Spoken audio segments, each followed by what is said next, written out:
वर्षानगरच्या परिसरामध्ये होणारा जो काही STP प्रकल्प आहे, या प्रकल्पाच्या संदर्भानं तिथल्या सर्वच नागरिकांचा एक मोठा रोष आहे आणि हा रोष व्यक्त करण्यासाठी आम्ही छत्रपती शिवाजी महाराज चौक ते कोल्हापूर महानगरपालिकेच्या दारात आज आम्ही मोर्चाच्या माध्यमातून आलो आहे। या प्रकल्पाला जो काही विरोध आहे आमचा, तो खास करून 3 ते 4 गोष्टींसाठी आहे। जर त्या परिसरामध्ये आपण बघितलं, हा जो प्रोजेक्ट होणार आहे हा भर वस्तीमध्ये होणार आहे आणि अतिशय गजबजलेल्या रहदारीच्या रस्त्यांवर हा प्रकल्प होणार आहे।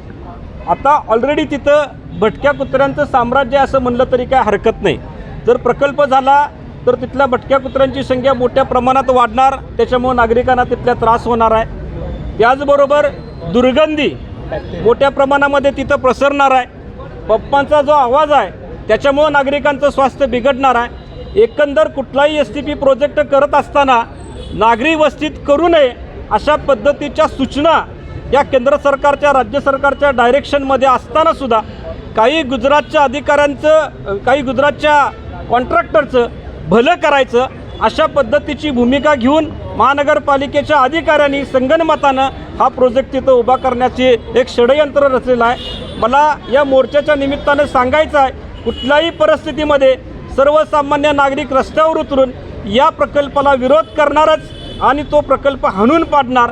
जर या प्रकल्पाचं काम येत्या 8 ते 10 दिवसामध्ये जर थांबवलं नाही, तत्काळ त्याच्यावर कारवाई केली नाही, तर मात्र वर्षानगर परिसरातल्या, प्रतिभानगर परिसरातल्या, त्याचबरोबर तिथल्या रहिवाशांच्या उग्र रोषाला महानगरपालिकेला बळी पडावं लागेल आणि हा निर्वाणीचा इशारा देण्यासाठी आज आम्ही या मोर्चाच्या माध्यमातून आलो आहे। अधिकाऱ्यांनी आत्ता तरी आपली भूमिका बदलावी, हट्टीपणा सोडावा, टक्केवारी सोडावी आणि नागरिकांच्या हिताचा जो प्रोजेक्ट असेल तो तिथून हलवून दुसऱ्या जागेमध्ये शिफ्ट करायचं, अशा पद्धतीचा इशारा मी देतो। जय हिंद।